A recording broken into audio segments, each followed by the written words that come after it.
What's up, guys? It's KB. Make sure you subscribe to the Underground Sports Philadelphia YouTube channel. Click the bell icon down below so you don't miss a single video from us. And thanks for tuning in to another video from Underground Sports Philadelphia. Now let's get into it. Philadelphia, baby, you're going to love it. Best sports fans in the world. Actually, the worst, but that's what makes them the best.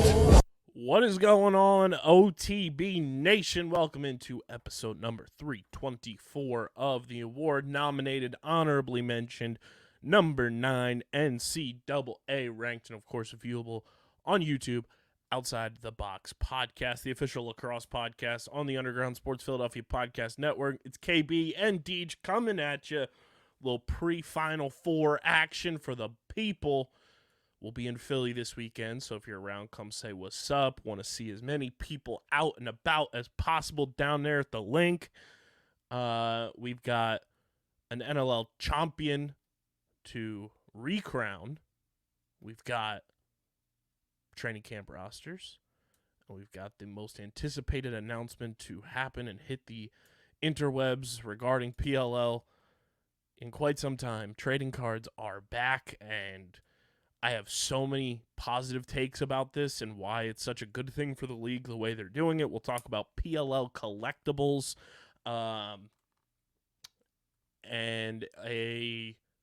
one of the more underrated players in pro lacrosse history is calling it a career. We'll talk about that as well. And of course, we'll get you set for the Final Four and the college championship games going down this weekend. But before we get into all of that, make sure you guys are following us on the socials at OTB LaxPod across the board. Follow Deej on Twitter at SCS_NextGreat. Follow me at KBIZZL311. Follow Underground Sports Philadelphia on LinkedIn. Just search Underground Sports Philadelphia, trying to grow our presence over there. Subscribe to the podcast feed, Apple, Spotify. The last 2 weeks have been unreal in listeners. Obviously, we had a huge guest appearance last week's episode. Big shout out to everybody for the support on that one. It was really cool to see the outpouring and the love come from Sean and Justin Merriman being on the show. And the numbies have been cooking, so keep subscribing on Apple and Spotify. Leave those 5-star ratings and reviews. And subscribe to the Underground Sports Philadelphia YouTube channel, youtube.com/@undergroundsportsphiladelphia. That's where you get full video episodes of this show every single week, full video episodes of every show on our network, clips, shorts, live streams, original video content is all on our YouTube channel. We're at 793 subscribers as of this recording. Let's get to 800 before the end of the weekend. Let's get to 900. Let's get to 1,000.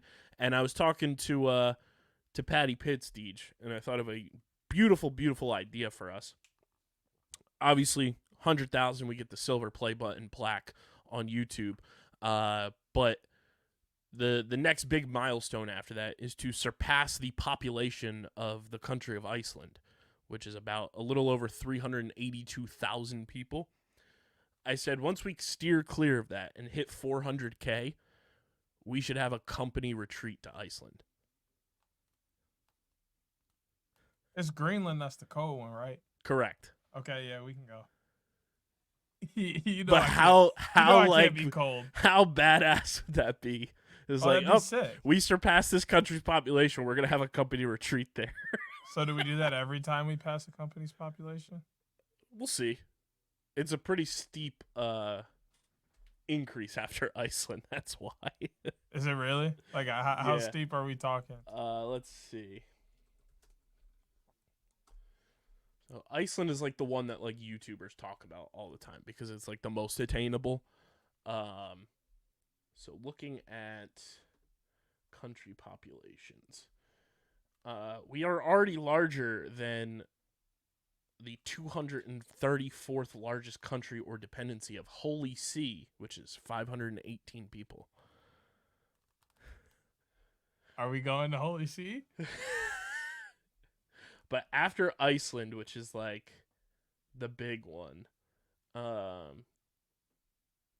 I mean, shit, once we get to like over 106,277, I say we out to Aruba. Bet. I'm down to go to Aruba. But after Iceland, which as of 2023 is 375,318. Then it's the next like well-known is the Bahamas is 412,623. Yes. The Maldives is 521,021. Okay, I'm gonna need you to put some respect on my favorite place in the world. We've talked about this. It's the Maldives. Oh man. Uncultured. Fiji is 936,375. And then the most childish country in terms of you're in history class and you hear your teacher say this name, Djibouti is 1,136,455. Sounds like a lot of ways for me to travel the world. Jamaica's 2.8 million. Yeah, man. Puerto Rico's 3.2 million. That's technically just America. They're a territory. Ireland's a little over 5 million.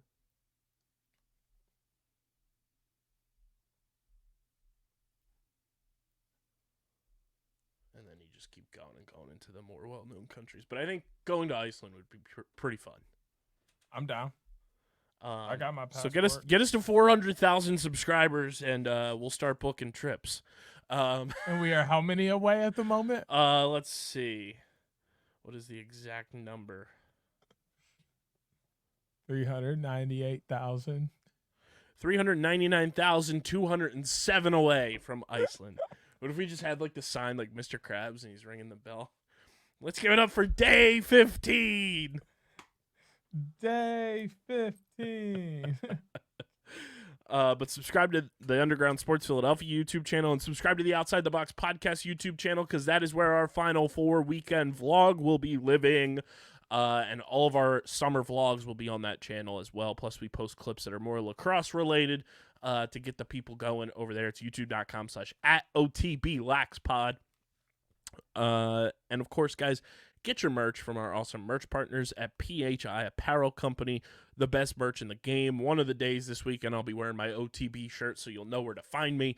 If you want to stand out in the crowd, whether you're going to Final Four weekend, whether you're going to a PLL weekend, gearing up for next NLL season, whatever it may be, just shooting in the backyard, PHI Apparel Company is the place to go to get official Outside the Box podcast t-shirts and hoodies.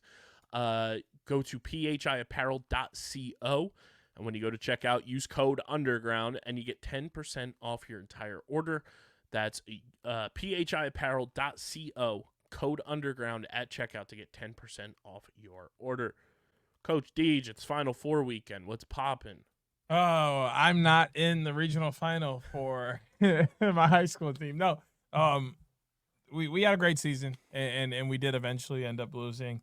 It was actually a wild scenario. We had to carpool there. They wouldn't move the game back for us, and we ended up playing at the time that we asked them to move the game back to anyway. My goalie and one of my starting defensemen was late, so that put me down 2 midfielders and a pole. Don't ask me how those numbers work, but that's what happened. And I had a starting midfielder playing in net for me until my goalie got there. He got there, played the second quarter on, and we had a good time and enjoyed it and went home. And then we did something that we have done for the last 2 years and keeps me a very happy man. The end of every season, we have a friendly, big air quotes around this, friendly match between ourselves and the girls' team for a trophy. That trophy has gladly sat in my office for 3 years and will not be moving for at least another 365. So that makes me very happy. We ended the season making history, and we kept the trophy right where it should be. Love to see it. Love to see it. That's like the Vineland-Millville Thanksgiving game. They have the Daily Journal Cup. And that thing is older than dirt, bro. And I can't wait for it to be back at Vineland High School. How long has it been? It's been, I think Millville's won the last 3. I want to say 3 or 4. It's been one of those times in history where like Millville's program's like way up and Vineland's been like on the rebuild. Yeah. But we're getting there. Coming back. One step at a time. One step at a time. Shout out Coach Goose. No rush. Our coworker here. I love saying that. My high school football coach is also a coworker of ours. I know. That's sick. Deej, they have done it. Somehow, some way. And it might be even more impressive than what they did last year. From all the battling through this year, an up and down year, being the 4 seed, they get the job done in a 2-0 sweep. Your NLL champions for 2023-2024 are once again the Buffalo Bandits, a repeat champion. The dynasty can be discussed for sure. What a team. What a performance. Thrilled beyond measure for the following people especially. Josh Byrne, Dane Smith, Chase Frazier, Ian McKay. Those 4 boys who have come on this podcast, shown us nothing but love. Big ups to them. And also big ups to hopeful future guest, Tahoka Nanticoke. Follower of the pod, listener of the show. But big ups to the friends of the pod, and big ups to Connor Farrell, who changed the trajectory of the entire season for the Bandits, also follower of the pod. What a performance. Matt Vince is unbelievable, and we all know this, but goddamn. And the Buffalo Bandits are truly them.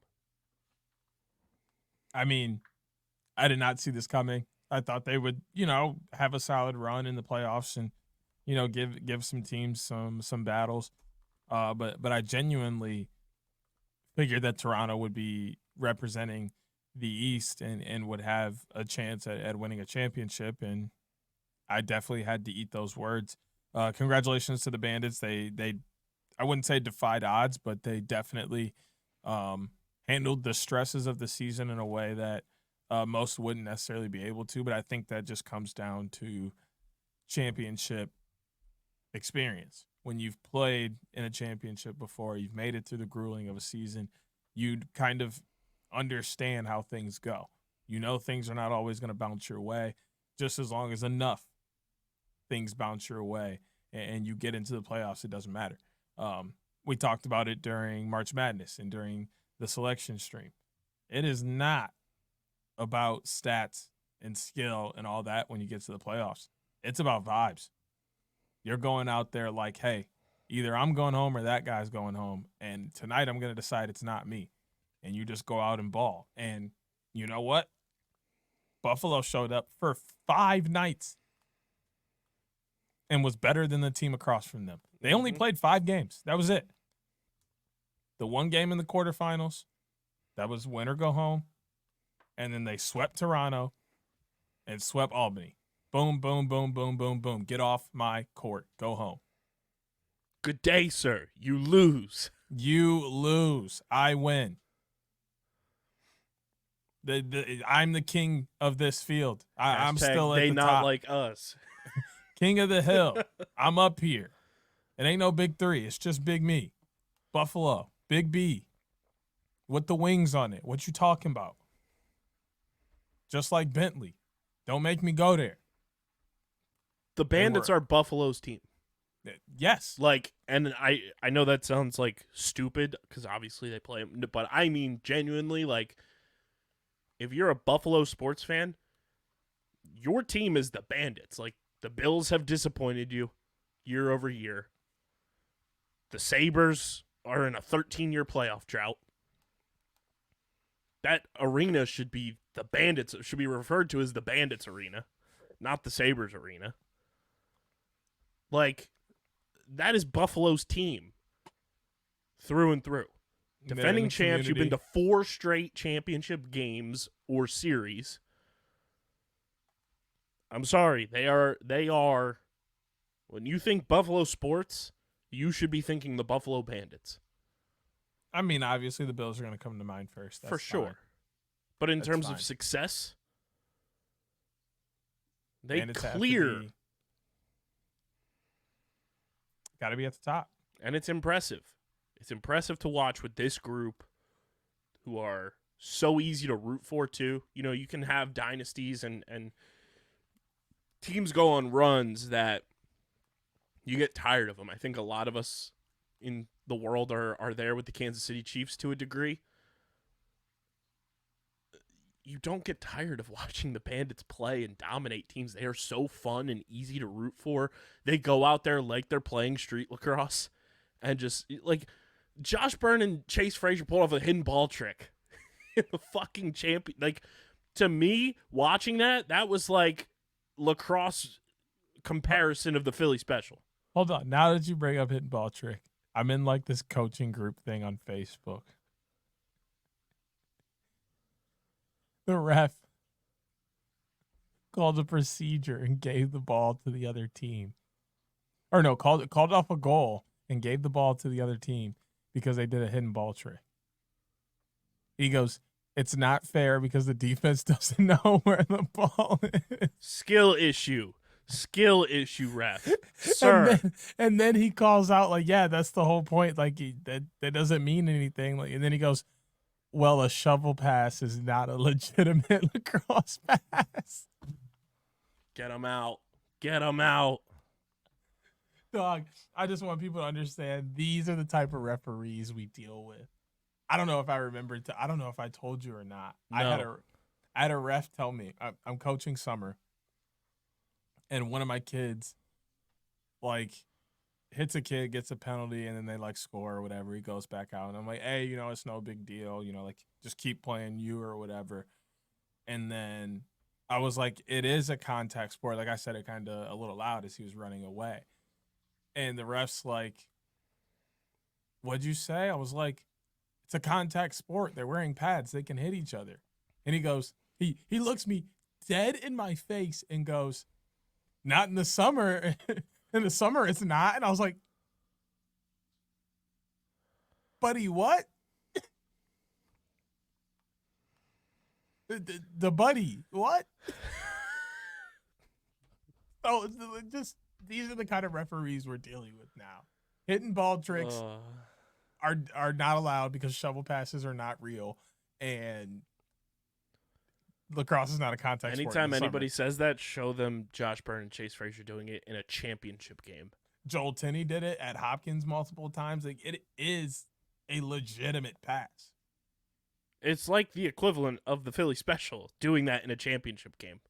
Like, you have to have stones Is to be like, yeah, we're gonna go out and like call this play to do it and execute it as well as Josh and Chase did was like beautiful to watch. The best football play I can relate to it is the Statue of Liberty.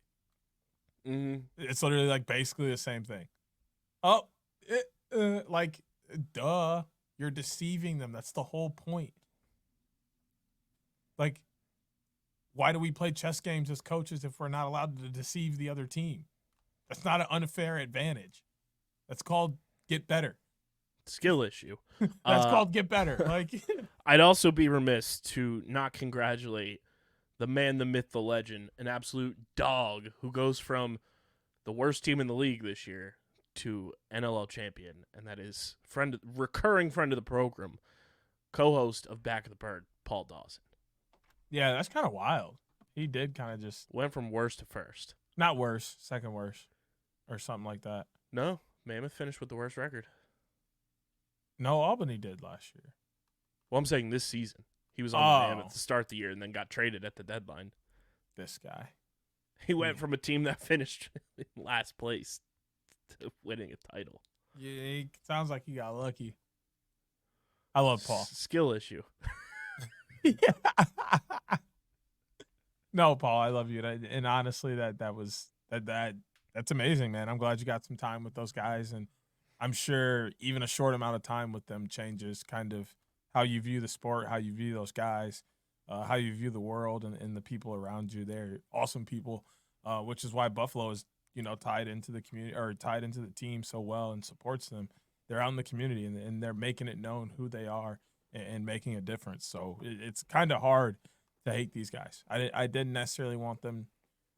I'm going to stop talking. It's just kind of hard to hate these guys. No, we talked about it last episode. Like, it would be cool for the parity of the league to see like another new champion. Mm-hmm. But then on the other hand, it would also be cool for just the story of the league to see a team like this Bandits team continue to go on this historic run and create a dynasty for themselves. Like, it's two ends of the scale that either one that happened was going to be very cool to watch unfold. And I mean, all credit to Albany too. What a season for them. Go out swinging until the very end. The youngest team in the league by average age. And you make it all the way to the NLL Finals. That team has nothing but to hold their heads high because they have even more positive things coming their way, including the number 1 overall pick in last year's draft, Dyson Williams, is joining that roster. You have the reigning coach and GM of the year now, who's going to make this team better, and you're going to be hungry after losing a title. I see nothing but positive coming to the Albany Firewolves organization going into next season. And I mean, it was a wild and unreal first taste of the unified standings this year in the NLL, and I think this kind of proves how well it worked. You had a 4 seed playing against a 3 seed in the championship game, and the 4 seed wins it all, and that 4 seed happened to be your defending champions. I think that's the cool part about how the unified standings kind of played out. And we'll see how it continues to progress as, the years go on and how things play out with different teams, how successes and failures play out. But all you can do is tip your cap to the Buffalo Bandits and shout out to all the boys who are friends of the pod, listen to the pod. You guys are the GOATs and deserve it. And pretty cool that the league partnered with Axia, no free ads, to do that championship watch. That's pretty sweet. No team's going to have anything like that. Nobody else in the world is going to have that. That's sick. Yeah. That's next level. I think the college championship, they're doing that as well. Because when I was watching... I think I saw a commercial about the opening weekend, K18 was doing a commercial with them. And I think they're doing the watches because the whole thing was like, everyone has rings and stuff, but you can wear this watch and no one else is going to have it. So pretty cool there. 2 in a row for the Bandits. Can they three-peat? That's the question that everyone will be talking about this entire offseason. How can the Bandits three-peat, and how can the rest of the league dethrone them? That's going to be the convo all year. Next 365. So get locked in. But big ups to everyone who followed along with our NLL coverage this season. This podcast got started with the NLL, so it's always fun to go into another NLL season and see it through. And it gets you through the dark days of the winter because you have a very fun sport to fill the void once football ends, and you're waiting for baseball to roll around if you're a baseball fan, and the NLL fits in perfectly there and carries you all the way to now. And before we know it, next week, Deej will be previewing the PLL opening weekend. But I mean, shout out to everybody who taps in with us during the NLL season and with all of our Wings coverage and the amounts of Riptide coverage we've had over the past couple of years and a few times this year. And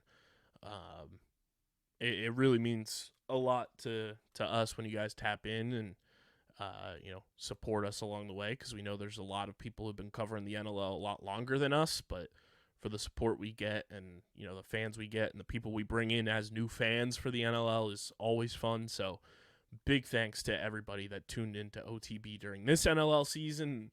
We hope to have you back for next NLL season, and you stick around with us for the PLL.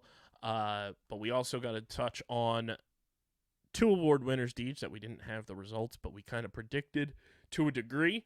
Your Rookie of the Year goes to Alex Simmons. No gripes with me. He was an absolute stud all year long, completely earned and deserved. And your NLL MVP, your NLL Offensive Player of the Year, and your NLL Finals MVP, all the same man, the man, the myth, the legend, double twos, friend of the program, Josh Byrne. Alex Simmons had an amazing year to open up his campaign as a Firewolf, and really helped turn that team around. He was their initiator on offense when they needed a goal. He kind of seemed to be the guy to make the play. He didn't necessarily always score the goal, but he was putting points on the board. Whether he assisted or scored, he was involved in a large portion of their offense and really was able to help out, Charlie Kitchen and a few other guys that are there in that locker room, making that offense a Ty lot. Kurtz. Yes, sorry. Kitchen is in Vegas, isn't he? He was out this year. Okay. I wasn't wrong. The amount of there's just too many people with the same name in the league doing things. It makes it so hard. But yeah, no, Ty Kurtz was another a rookie guy who was really stepping up for them, and those two were like a two-headed monster that couldn't necessarily be stopped on the offensive end. They kind of got in their own way when things didn't go well for them this year. It wasn't necessarily somebody stopping them. So I'm just excited for Alex to kind of get his footing under him in the NLL and really have a solid season there. And I hope it just translates when he puts on the Woods uniform this summer. 32 points in the postseason for Alex Simmons. Also broke John Tavares' record.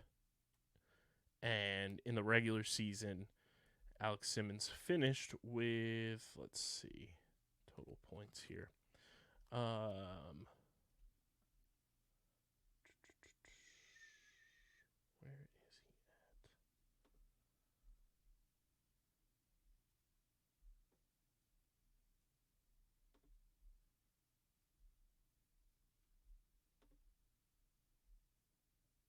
he at? Oh, of course, because this is showing the playoffs again.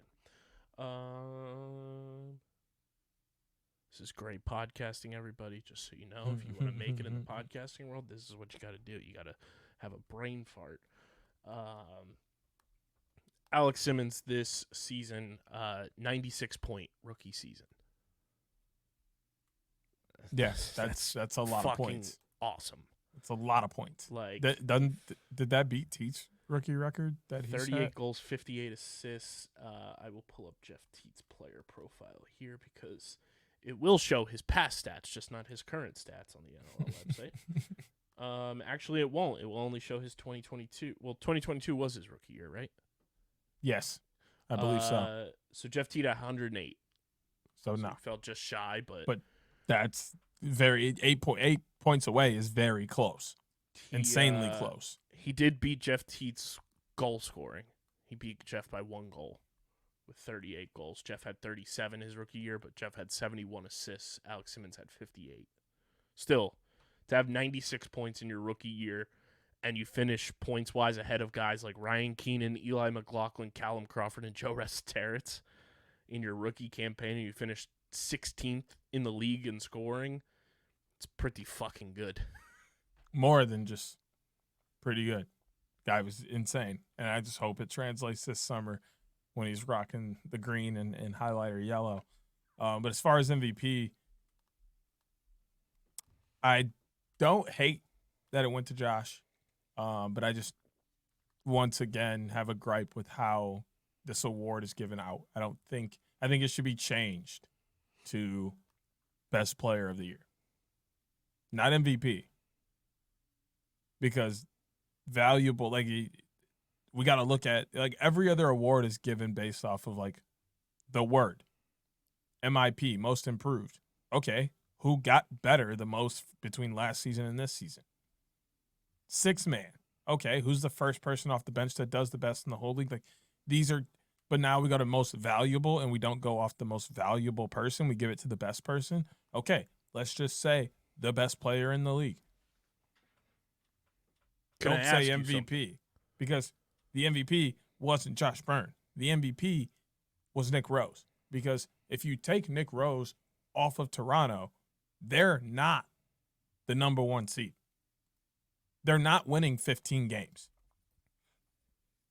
because he's that good of a goalie. He's a generational talent. Not saying the goalie behind him wouldn't be good, but they're not winning 15 games. They would have had a very different season without him. But the same can be said about Josh Byrne, though, not being on the Bandits. Kind of, but we talk about this all the time. There's a laundry list of guys behind him that can give similar production. Not saying that one guy's going to fill, but there's 2-3 guys that combined can give that production that he's giving. Toronto can't go get another Nick Rose. Not instantly, because they don't just have another one on their bench. And when you win 15 games as a goalie and you get the number 1 seed, you are the most valuable piece in the country. Like, I can't imagine this happening in the NHL. Like, if an NHL goalie won this amount, like, if he only lost 3 starts and they're the number 1 seed, he's going to be the MVP. I was going to make a funny joke because you said in the country. Well, then he won the Canadian MVP. Josh Byrne won the U.S. MVP. Fine. But here's my reason, and I brought this up when I said that I thought Josh Byrne was going to win the MVP. You heard it here first. We predicted it on this show. You take Josh Byrne off of this iteration of the Bandits, though, at 10-7, and the way that their season was such a slog for most of it for them, and you remove his 135-point production, I don't know where this Bandits team is. And sure, you had Dane Smith with a 101 assist season. You had guys contributing, but 135 points. And it's very evident that Josh Byrne is like the alpha of that team in terms of like he's the number 1 because Dane is the distributor with the way that their offense rolls. You take Josh off of that team, I don't know if the Bandits make the playoffs. He put that team on his back in so many different games, won multiple games for them, and like just took over the entire game. I don't know if the Bandits make the playoffs without Josh Byrne on that roster. That don't change my opinion. I'm just giving you mine. I'm so tired of these awards being offensive awards. There is a whole nother side to the ball game. But here's my question for you. Like, hold on. When the game is over, who do they go get? The best offender, or do they go get the damn goalie? You show love to your goalie because that's the most important position on the damn field. So when he wins 15 games in a season, you give him the MVP. Here's my question for you, though. Just in a general we're landscape of things. Can the most valuable player, and you and I have a general agreement on what most valuable player should be, can that also be the best player in the league? Yes. But in this case, it is not. Like look at, like, basketball is a great example, right? If they were truly just giving it to the best player in the league every year, which actually they are giving it to the best player in the league every year. But who's the most valuable player? We all know it's LeBron. If you take LeBron off any team he's on, that team drastically gets worse. We've seen it every time he leaves and goes to another team in free agency or whatever goes on there. The team is literally left to pick up in shambles, and sometimes they never do. That's exactly like Toronto losing Nick Rose, I feel like would be back in that position. They have talent and it's there, but without that big of a piece, they're not winning 15 games this year. They're not. I don't know that they make the playoffs, even though they were the 1 seed with 15 games. Here's my reason why they make the playoffs. That defense in front of Nick Rose, and this is, I think, the difference between Nick Rose not winning the MVP this year and Christian Del Bianco winning it last year. the defense in front of Nick Rose is all world versus what was in front of Christian Del Bianco last year, and that's no slight to the guys in Calgary, is nowhere close to what Nick Rose has in front of him in Toronto. You had two guys nominated for Defensive Player of the Year from that same team. And did any of them get in the net and make any saves? No. I will pull up their block shots. That's not the same. But I'm saying, like, the defense that Toronto has also contributes to them being the 15-win team that they were. And I mean, everybody on the offensive side of the field for Buffalo makes it easy for Josh Byrne to be who he is. I can't imagine Josh Byrne is doing that if he only has Dane Smith. If it's just him and Dane Smith, it's going to be a lot harder for him to work because they can focus more on those two. Like, the arguments can go both ways. It's just all just dependent on how you, like, actually view the word MVP. And in my opinion this year, that's the cool thing, is it's just my opinion. It's not going to change the award, and there's nothing I can say to make other people feel like, oh, yeah, we should go back and give it to him. That's not going to happen, but this is just a problem across all sports. I don't think we're giving MVP out.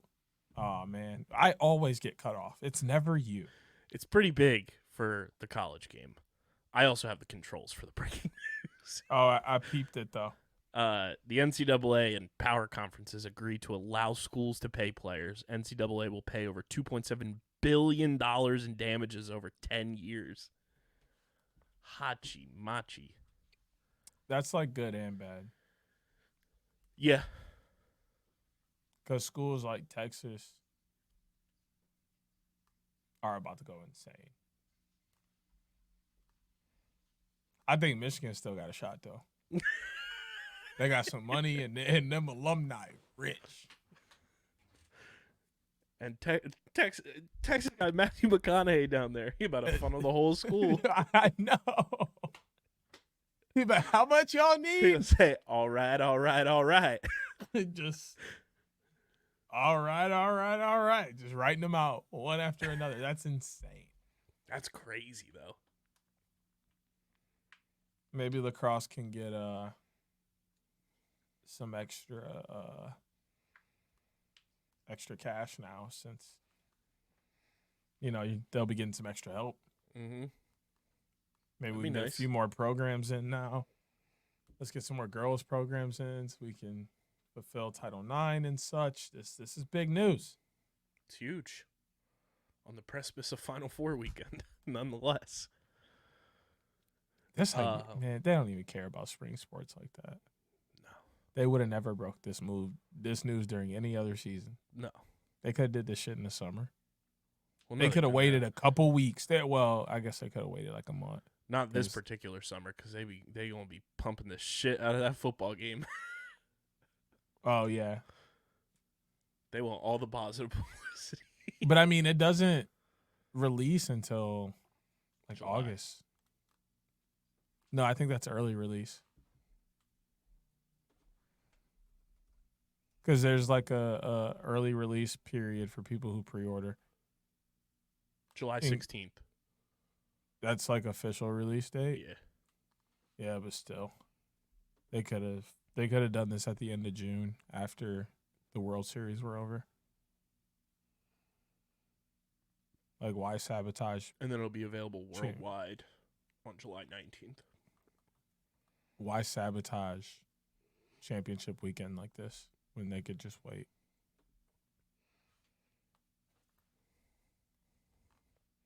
When the news needs to break, the news needs to break, and I'm sure ESPN got a quota they got to hit. Probably. I don't even think they use that sound like that no more, bro. I sometimes get it on my app if I have. I meant like, yeah, they need to go back to actually cutting away from programming for breaking news. They always just throw it up on the ticker. No, this is breaking news. I don't care about this basketball game anymore. Tell me what's going on. Mm-hmm. Go back.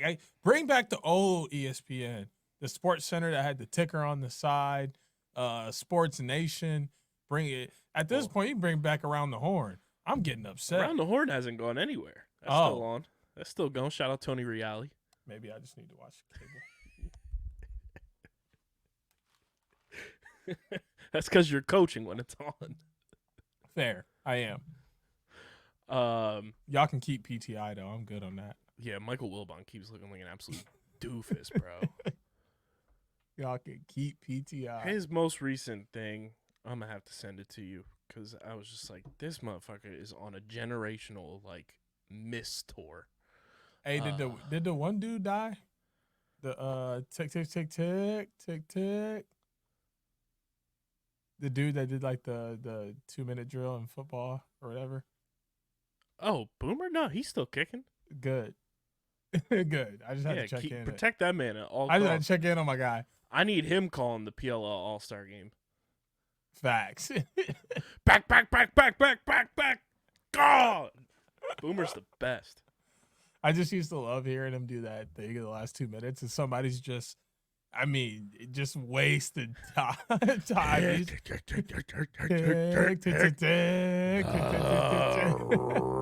Raiders.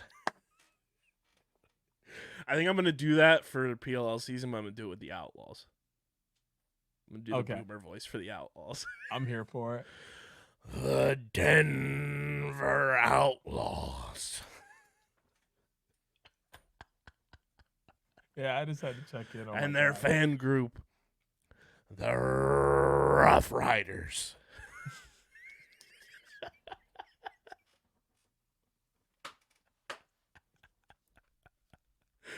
We might have to do that next NLL season when we recap the games. Just do fastest 2 minutes. I think we could do that. We could get away with that. It might be kind of hard, but we can get away with that. So funny. Just go off the dome. The dome ski. Sheesh. Be hilarious. Making it hard on me. Making it hard on me. Shout out to the NLL. Another great season. Looking forward to next year already. It was crazy when I was leaving my last Wings game this year. I was like, because I went across the street to the Phillies game that night, and I was like, damn. As I was leaving the Phillies game, because I kept my car parked at the Wells Fargo Center, I was like, damn, this is the last time I'm going to park here until December.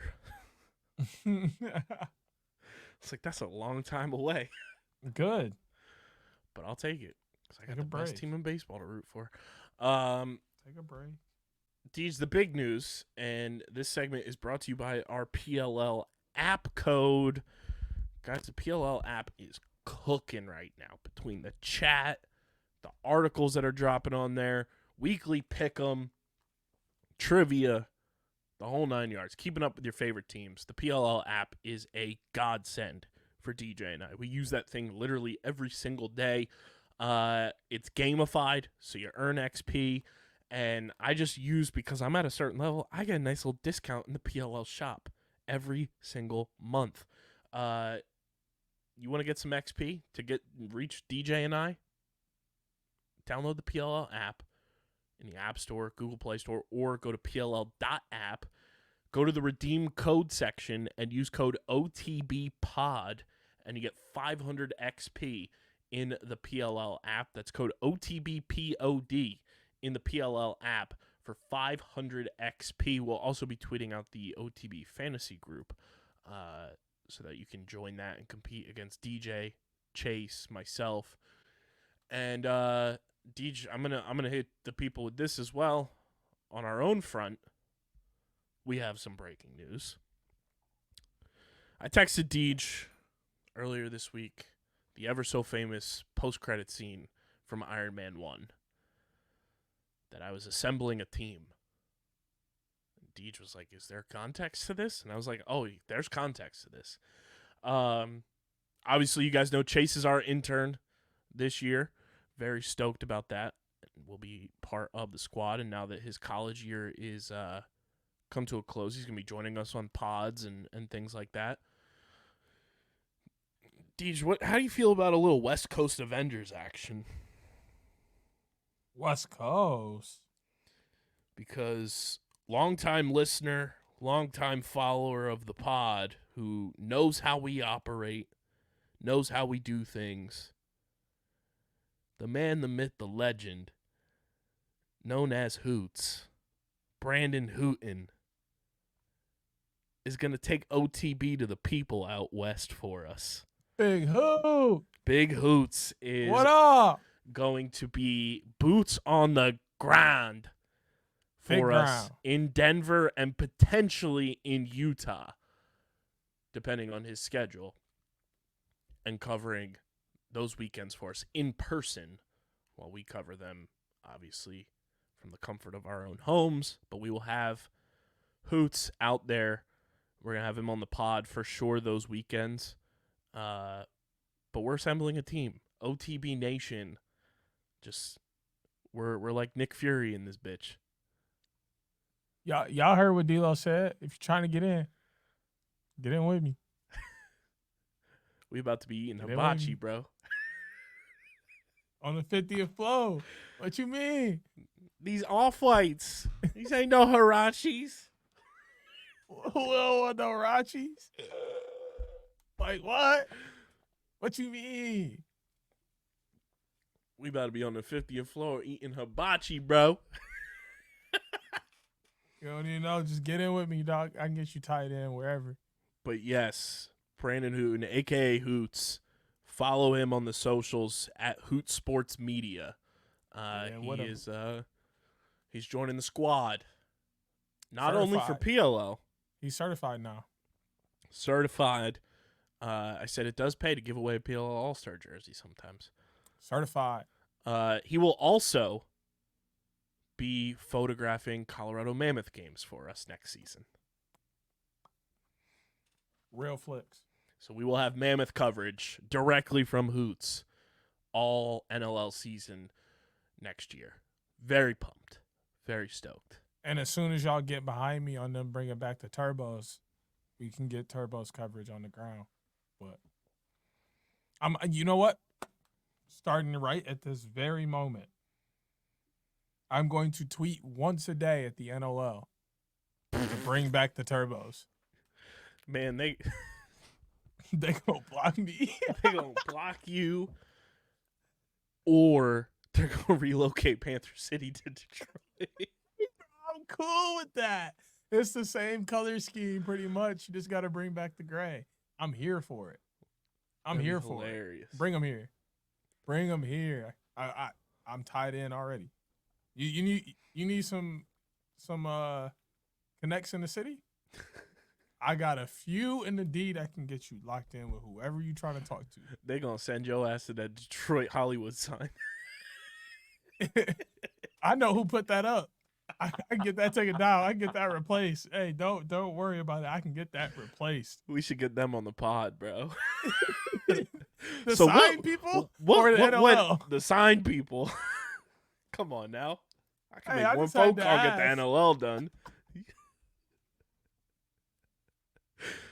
I'm just saying. So what went into the process of this not looking anything like the sign that was promised? Like, hold on. Y'all see this sign here that it was referred to? And then y'all see this sign here that y'all put up? These not the same. This on some, sure, you can copy my homework, but just don't copy it word for word. Just change it up a little bit. But yeah, we're assembling a team, so be me. Right, synonyms, not the exact word. It's like right, big similar, and large. Similar, not the same. So yeah, it's KB, it's Deej, it's Chase, it's Hoots, and then we mentioned on the OTB College Draft Extravaganza, weekly winners with newbie talks will be happening. I gotta hit up Dan and figure out schedules for that and how we're gonna approach it. But weekly winners for the PLL with newbie. We got a whole squad, bro. Hey, one step at a time. We're gonna be the biggest thing coming. If you're not on now, get in with me before it's too late. Not gonna keep telling y'all. We had our boy Josh commented on Threads because I posted the teaser clip with Sean and Justin, and he said, "Big time, y'all got to stop making moves." Nah, like, bro, we ain't stopping anytime soon. Grind don't stop. Hey, I gave away tickets to Eddie Griffin. He's coming to Kalamazoo. That's fire. Speaking of, one of the winners, his email was Grind don't stop. Blank, blank, blank, blank, blank. I was like, yo, this is my guy. Speaking of giving away tickets, we'll be conjuring up Oh, yeah. the entire rules and format of your chance to enter to win our Water Dogs Homecoming Pass tickets. It's quickly coming up. It snuck up on us. Did we do like a call-in, a message-in? Figure something out. We're going to get creative with it. But I wanna we did find not it. forget about that, and somebody that listens to this show will be sitting in the OTB Underground Sports Philadelphia season ticket seats at Villanova on June 15th and 16th for Water Dogs Homecoming weekend. But Deej, trading cards are back. Trading cards are back, and I got to tell you, seeing those cards getting opened, it gave me the itch again. I'm ready to open packs. I was bummed that we didn't get packs sent to us, but I did order some, and they have already shipped. So hopefully they'll be here while you're here. We can open packs in person. PLL Collectibles has launched and debuts with a new set of trading cards from the PLL known as the Snapshot set. I was sending in our group chat we have with me, you, and Chase. I said, the more and more I thought about this, the better this is for the league moving forward when it comes to not only trading cards, but collectibles in general. So here's the rundown of just the trading card set. It's a 58 card set. So it's very easy to collect, especially from the standpoint of each pack is 16 cards. Price point $7.99. For comparison, if you're new to PLL trading cards and all of that, DJ and I have been collecting since the first year they did them with Topps. This is now league produced. So the PLL is printing these cards and producing them, which, number one, that's fantastic. You cut out the middleman. Number two, when it was through Topps, each pack outside of the box sets that were a true box, like the mini packs, that look like this. I have a box from the 2021 season. They were like this, which is kind of what the set looks like now. These were 8 cards. So you're doubling the size, and those packs cost $9.99. And part of that is, obviously, PLL has to pay Topps portion of that to produce the cards, get them sent out and all of that, and host them on their website. You cut that out, you're now getting double the amount of the product in a pack for $2 less. That's a win in and of itself for the league. And for the fans, because now you know you're purchasing the cards directly from the league and you're supporting the league by doing it, because it's a league product. This also gives the PLL the power to say, we can now set up a schedule or a calendar of when we're going to have card drops. We don't have to rely on Topps to release cards and have it on their time frame. We can do it on our own. So they can set up a calendar and a data sheet for themselves of saying, okay, it makes sense for us to drop cards now. You're telling me, everybody listening at home, and Deej, this is for you too, because I haven't even brought, you're telling me we're not going to get a set of cards for Black Friday? Or something set up for the holidays? That's almost a guarantee. And this is just me speaking. I don't know anything. This is just what logistically makes sense from just a value standpoint for the PLL to capitalize on people purchasing the product. That's a huge win for the league in and of itself. The other part of this... Okay, hold on. Go ahead. I think you just did it. I had a brain blast. I'm telling you, we need to name something on this pod, brain blast. But I just had one. I think we do get cards around that time, and they're cards for this season. And the cards that we would get around this time that we're getting this set will be Champ Series cards. So now you have people buying into cards multiple times of the year. You can set out 2 different sets, and you can build. And that's a minimum. Right, and then you can build on getting onto like hobby sets and all of that. Right. The other part of this is the league owns the rights to the photos that are getting used. They're using photos that Liam takes and every other photographer from the league. So that's a win. And now you can use your creative team to create cards that, for an example, I have this Bryce Harper card right here that is a collab with an artist that looks like the Lil Uzi Vert album cover with Bryce Harper on it. You can do that and collab with different artists like our guy Michael Harrison. PLL should just hire him flat out. Love is Rage 2 is a fire album. Go Uzi. Facts. But yes, Harrison. Hire Michael Harrison to be like your head of distribution and your head of creative for your cards. Because if you haven't seen any of Michael's mock-ups, you are missing out on some beautiful artwork. And Michael does a phenomenal job working with the NLL for their game day graphics. You can get creative like that with your players. Because you know every player on rosters and everything, and you have that ability to partner with different artists far and wide.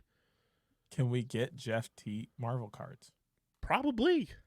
Like, I think that all would literally just depend on the PLL forming some sort of partnership with Marvel for a release like that. And I mean, with us tied in with ESPN, it wouldn't be too hard.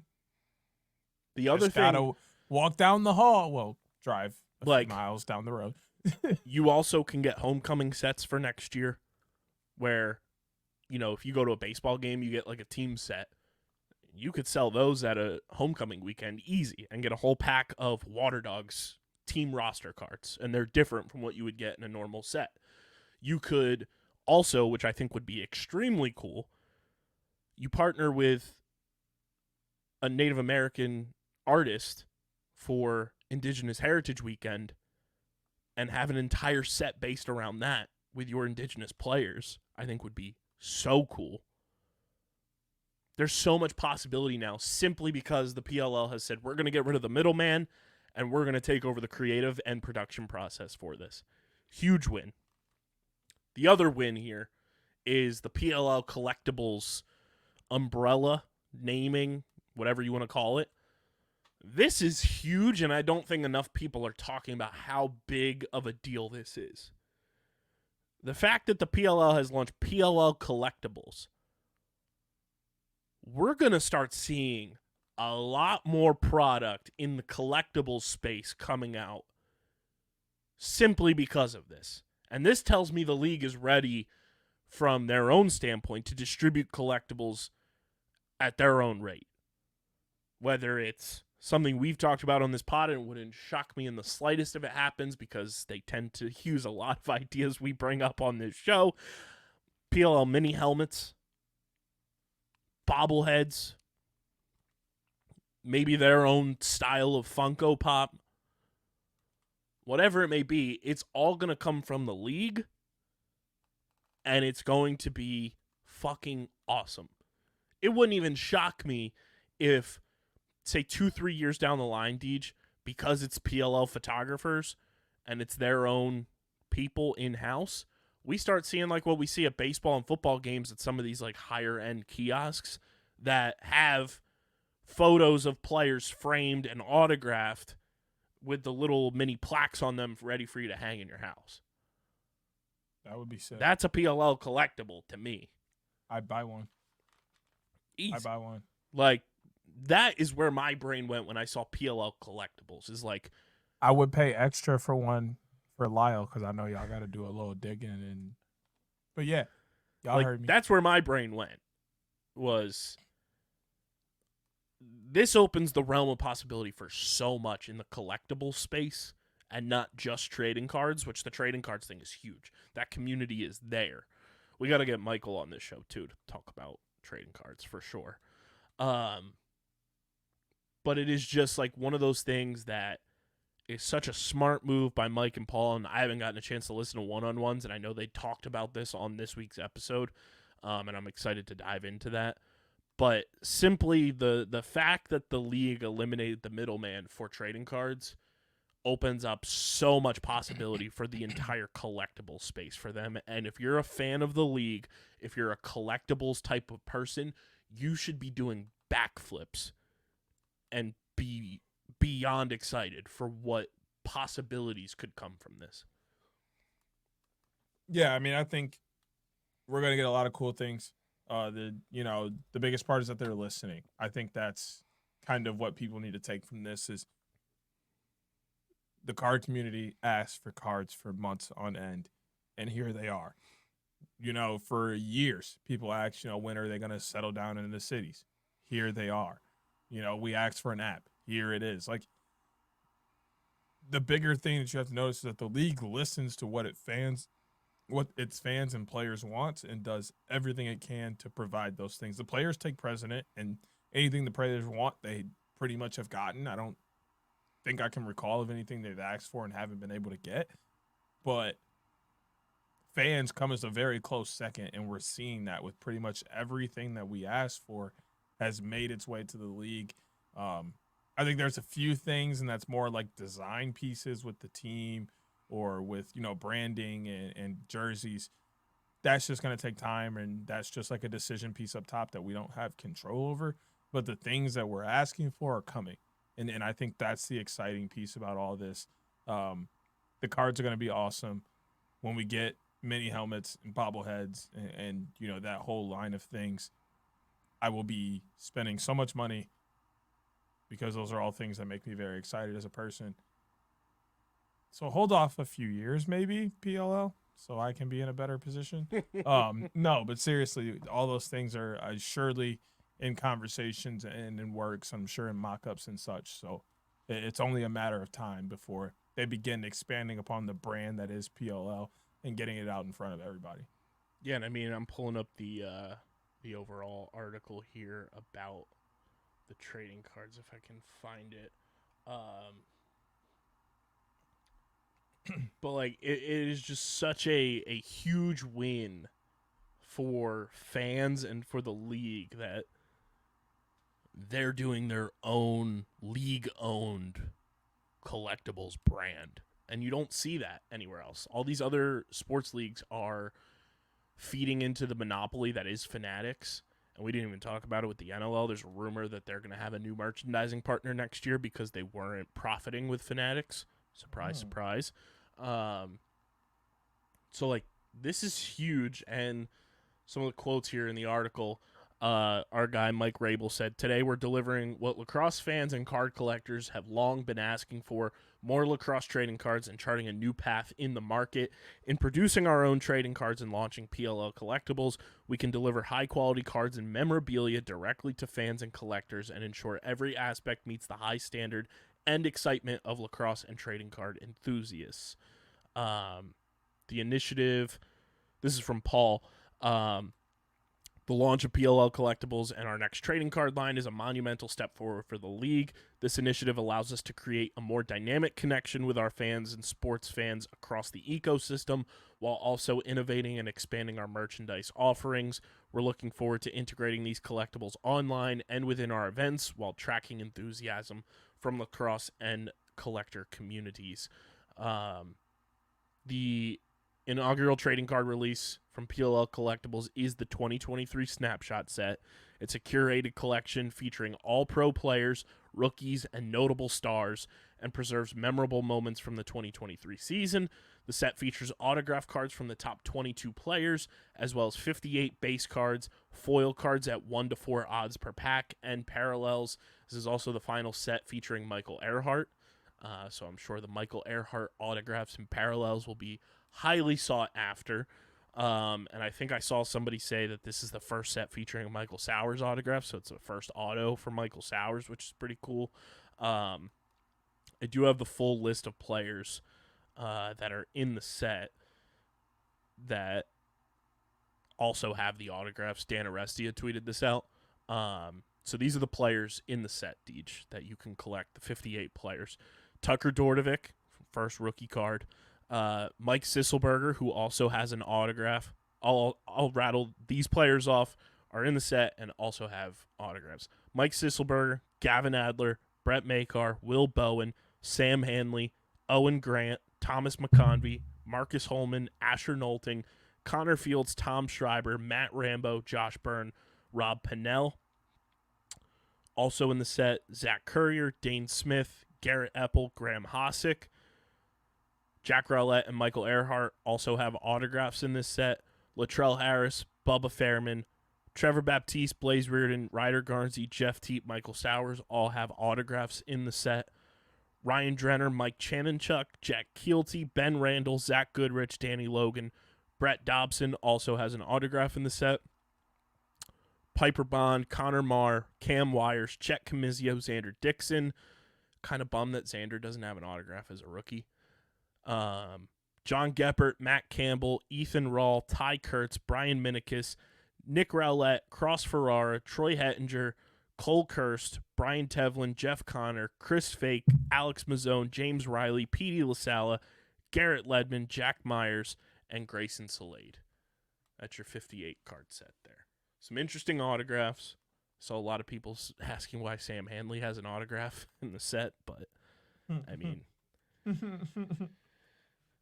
I think from this set, we just got to try to collect as many of the friends of the pod that are in the set, which would be, let's see. Even though he hasn't been on the show, he does follow us. We classify Connor Fields. I think we do, especially because Pops listens to the show.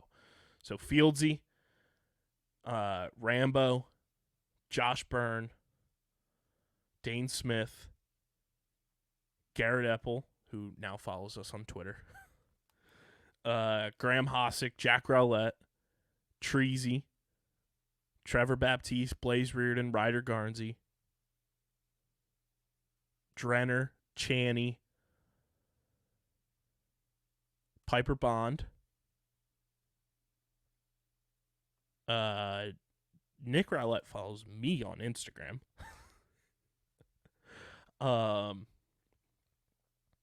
Okay, Nick. That's it. I see how it is. I think it came from wing season, because that's when I followed him. I knew him before you did. Hey, I saw him play in college in person. Philly boys up. Don't. I'll go home right now. Don't even do all that. But this is awesome for the PLL, and I can't wait to open cards. We're gonna have, what's that math? We got 5 packs coming to the crib. We're gonna have 80 cards, potentially a chance at the full set. I was just waiting for you to do that math. Good job. You know, I ain't gonna tell them how you did it because I did it in my head. Hey, sometimes math is hard. Math is hard. I got it right though, so it's okay. We'll definitely be ordering more for sure, and gotta get that Michael Sowers autograph card too, the boy. But shout out to the PLL. This is friggin' awesome, and we will be opening cards once again on this podcast. Yes, sir. Very exciting. I got that itch again, Deej. Hey, we get good pulls on the pod all the time. I got that itch. We'll have to have cards ready when we invite Michael Harrison on the pod. I And agree. make sure we all have cards, and then I say him too. do a live opening. Mm-hmm. That'll be sick. I say I don't think it would be hard for him to have cards. Yeah, we'll make that happen. But yeah, stoked for this, and I can't wait to open the next set of PLL cards. Training camp rosters are here, Deej. Training camp rosters are here. I don't know really if there's any surprises outside of just kind of the information we have already been privy to. With obviously Graham Hosick being on the holdout list, Jack Hanna's on the injured list still. And I have them here if you would like me to rattle them off to you. I don't know if you've seen them yet or not. I did get a chance to go and look at them. So, wow. Should we start with Atlas? I don't care who you start with. I just have him. Shout out to Brandon Biaggi. He does this all the time when like the teams put their stuff out, he groups them all together in tweets so that you have them in a centralized place. A lifesaver sometimes when like you miss out on some of them, and then it's like, oh, I got to go back and see where this is at. Puts them all in a 2-thread tweet. It's perfect. He's the best. I'd say we start with Atlas because there's a member of the UV Atlas that's back. Dox Aiken's back. UV Atlas. Shout out Zach Carey. I did see that Dox Aiken was back, though. I did see that. That popped up on my TL a little bit earlier today. That's actually pretty exciting. He's a nice wrinkle to their midfield. Spent last year trying out for the Patriots. Now he's back. And I think, in a way, this benefits him having like that year away almost, because now there's even more UVA guys that he's played with on the roster. Yeah, I don't think he expected that to happen. I think it kind of just happened. That happens, and it's like, oh, Cavaliers are calling. Let me make my way back to the Atlas. But I'm very pumped for him to be back. Some other interesting names on the roster that you may have forgotten from free agency or just missed out on. Obviously, Reed Bowering signed with the Atlas over the offseason. He is in camp with them. Peyton Cormier is on the training camp roster, so everyone can stop freaking the fuck out. He will be with them. Ronan Jacoby, Champ Series stud, signed a free agent contract this offseason with the Atlas. He is on the training camp roster. I'm pulling for Ronan. We got to get him on the show, too. I just got to schedule that with him, but he told me at Champ Series he's more than willing to come on the show. I just got to schedule it out with him, but we'll definitely make that happen.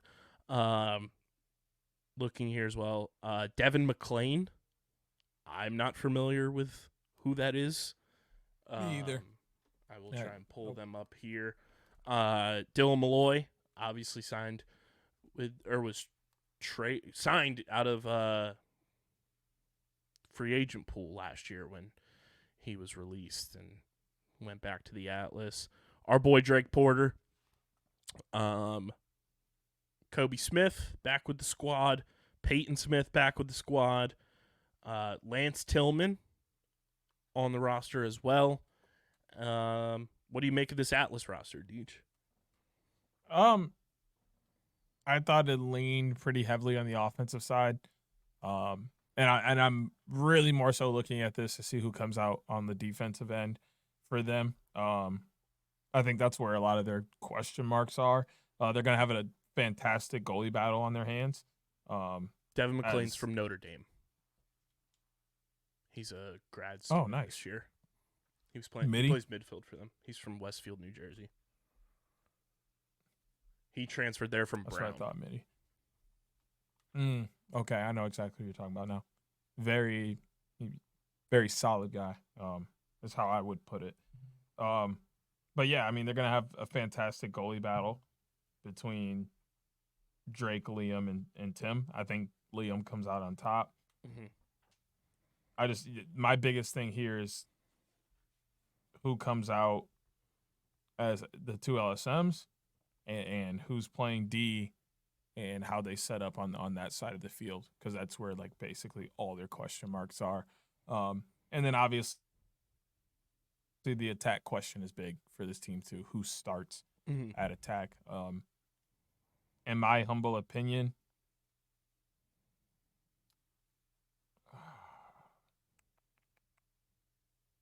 I think you got to go T, Law, and Cormier if he plays. And I only say that. Shelley? And I only say that because I don't believe Cormier can invert out of the midfield. Like, he's not really a dodger. He's a spot-up shooter. And he's a guy who kind of just cuts into the inside and finishes. He's going to be much more effective as an attackman. And then you can possibly get Shelley on some shorties. He can always carry down and invert from behind. He can play from behind at any point just by carrying down or just moving down there. But I think you kind of limit what you get out of Peyton Cormier if you don't start him at attack, just based off his style of play. And that's obviously my opinion. I also think that's going to be a training camp thing too, where Pressler's going to be like, They're hey, gonna be, you got to show us that you can do this yeah, if so you're I going to figure make the team. they're going to be looking at a bunch of different groupings and how they work together, how they look, how individual guys look. But if all their attackmen from this roster make the team, I think you run Shelley out of the box and you start Teat, Law, and Cormier. I'd go Teat, Law, and Shelley just because that makes the most sense to me. And then you have Xander and Peyton Cormier there as well, and you have a whole bunch of other options in the midfield. See, this makes sense to you because you don't watch college lacrosse, so you don't know nothing. Pro though. You don't know nothing about Peyton Cormier and the way he plays. So that's if he plays. I'm gonna let you have your opinion. Utah Archers, obviously Graham Hosick on the holdout list, so a bunch of competition there. For defensive guys to make the roster. Some notable names on here, and some notable position designations. Grant Ament back at an attackman designation after he's been listed as a midfielder for quite some time. So hopefully Grant's healthy enough to be playing attack like we know he can. Liam Brown in camp with the Archers as a goalie. Nick Cardiel, Jake DiBenedetto on that defensive side there. Tate Gallagher going to camp as a short stick D midi. Justin Inacio is back as a face-off guy for the Archers in camp. Also looking here, Jacob Morin as a midi. Looking here if there's any. Jack Van Overbeek, attackman in camp with the Archers. They also have Justin Wheatfeld in camp with them at face-off, so 3 face-off guys going to camp with the Archers. Kind of the same squad, a couple like notable younger guys coming in defensively to compete with Graham Hosick being on the holdout list, but defending champs looking poised to be pretty damn good again. Yeah, their training camp roster is a matter of what rookies crack the game day. It's kind of chalk. We know the championship team's returning for the most part, so I think all those guys get a spot, and then you got to fill in a few holes, and that's where we find out which rookies are plug and play. Your Boston Cannons, your 2024 Champ Series champions, training camp roster. Obviously, the Cavs together again. Adam Charlambides in camp with them. Mike Robinson, also an attackman, in camp with them. Tucci Main, the only face-off athlete, in camp with the Cannons. Just 2 goalies, being Kirsty and Gitz. Your midfielders, Andrew Cook, a new face there for the Cannons. Sterling Hupp. Josh Stout, who had a pretty notable and controversial champ series with his physical play there. Going to camp with the Cannons, and obviously draft pick Alexander Vardaro. Carter Parlett, short stick D midi, going to camp that's new for the Cannons. And then obviously that new look Cannons defense, Garrett Epple, Jack Keelty, Jake Pulver, Cade Van Raphorst, Max Wayne, Bryce Young. That's like an all-star team right there. Cannons are going to be good, man. They're going to be very good. They're going to be very fun to watch. I think their biggest question mark, if you will, is just seeing how Zach Tucci hangs at the face-off dot. I think they're eventually going to sign someone else out of the player pool. Not that I don't trust him or whatever. We just haven't seen much from him. We don't know really what he's going to do. And it just doesn't seem smart to only have one face-off guy. So that's something to keep an eye on. And defensively, as I'm looking at this, I think you start Garrett, Keelty, Bryce Young down at close. Cade and Ethan Rawl are your 1-2 at LSM. And if you want to dress a 5th, that's where you have your questions. Because I think the rest of their polls could arguably all fight for a 5th spot. So I think that gets a little bit more clearance. I think we know Kirsty's going to end up starting in net. So yeah, I think this one's pretty chalk too, but they're going to be a very exciting team to watch. Your Carolina Chaos, who of course have the most chaotic graphic in terms of positioning to rattle off here. Mike Adler back in camp with the boys.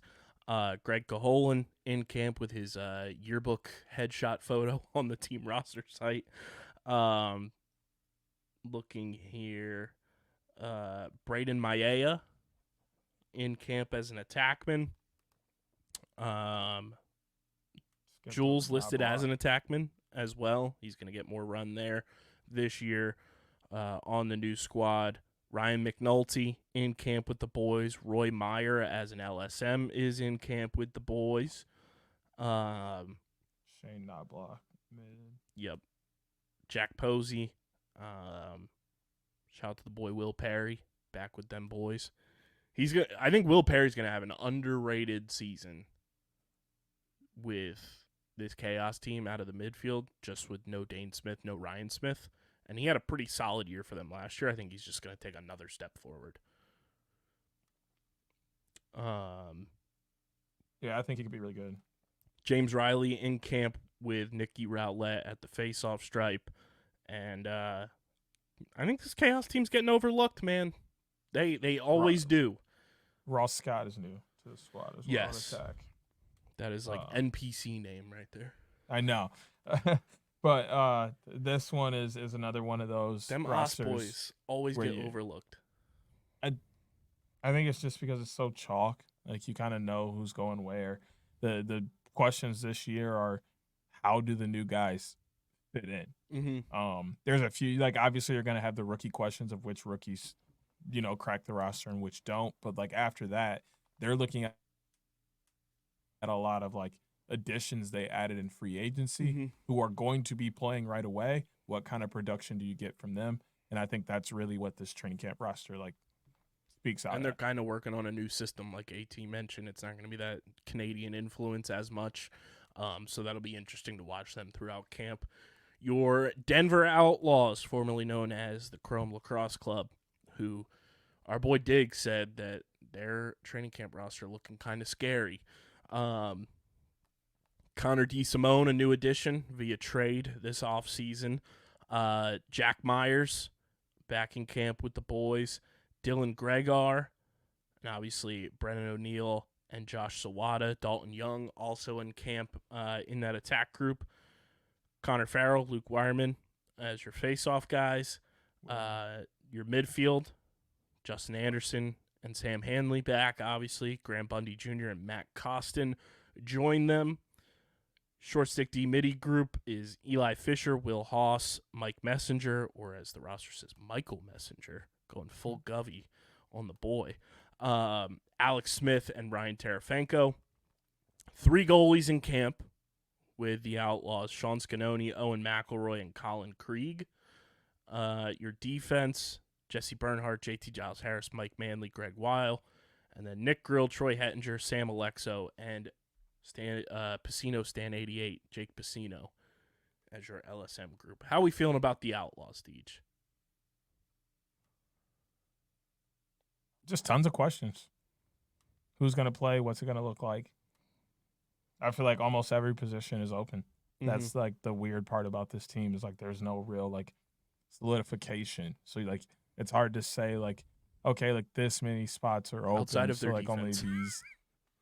I mean, like you kind of know that like the 3 guys are going to be playing close D. Yeah, I mean, but that's like it. Literally, that's it. Everything else is open. So it's just like there's no thoughts because it's kind of just like we'll see. Literally, we'll see. Because like they could put out one of the best rosters out there, or they could totally just like mash it and not look good at all. Like there's just way too many questions to have a real opinion, which could be good and bad. Like there's really they're kind of like playing with house money because like nobody really knows what to expect out of them yet. Your California Redwoods going to camp out with the Cali boys, who then will be going right back home as they have a week 1 bye. I wonder how confusing it's going to be in camp because their names are so similar. Obviously, our guy, defensive coordinator and goalie coach Chris Collins, the Redwoods have a defender in camp, Chris Conlin. I want to know how many times both of those guys just simultaneously look when they hear that Chris K and wonder who's getting called. They probably just call Chris coach. Probably. Or CC. Yeah, something. Then you're still trouble there because it's also CC for Chris Conlin. Ron John in camp with the boys. I'm very excited for him to see how he performs. Matt Note also in camp at the goalie position, along with Jack Kelly and Chase Earlin. Jake Naso going to battle with TD. That was like a sneaky under the radar pickup. A lot of Chris's. Yes. There's like 5 Chris's on the roster plus Collins. Like Alex Simmons, reigning NLL Rookie of the Year. I don't know how to pronounce the last name, so apologies if I butcher this, but Bodan Zuluk. That's what I would assume. And then I can't help but hear this guy's name in like an anime voice because there's a character who has the same last name, Chase Yeager. I just hear it like pronounced in like the most like absurd, over the top, like Chase Yeager. In camp as a short stick D midi. Ryan Tierney also in camp. Yeah, I mean, you know how excited I am for this roster. I don't think I have to tell anybody how excited I am to get another Woods season under the road. I would love for this team to really make it happen. I just wish we had a little bit more speed in the midfield. Just one more guy that was maybe Ryan Tierney cracks it and is able to be a speed guy along Alex Simmons. But having that one speed guy be an initiator from up top makes all the difference when we got the trees looking to stretch out the field. So Bodon is a grad student at Hopkins, and also went to Avon Old Farms, which is the high school that KJ47 is the coach at. Mm-hmm. He's 6'2", 210, pretty big body to join the boys. I also cannot wait for the first footage of Malik Sparrow to drop so that I can take that footage and put the Pirates of the Caribbean music over top of it and have Malik Sparrow running like Jack Sparrow. The Water Dogs roster is just so stacked. This dude, he couldn't wait. It's ridiculous how stacked this roster is. He couldn't wait. Like half the league's roster has been stacked, and this dude here, he couldn't wait. Michael Bain, Matt Brandow, Kieran McCardle, Michael Sowers, Ethan Walker, Alex Mazzone, Rylan Reese, Chris Sabio on that LSM squad, Jake Caraway, Jeff Connor, Ryan Conrad, Zach Courier, Connor Kelly, Thomas McConvey, Mikey Schlosser, Jack Trainer. Your boy, our boy, will be on the pod this year at some point, Matt DeLuca and Dylan Ward.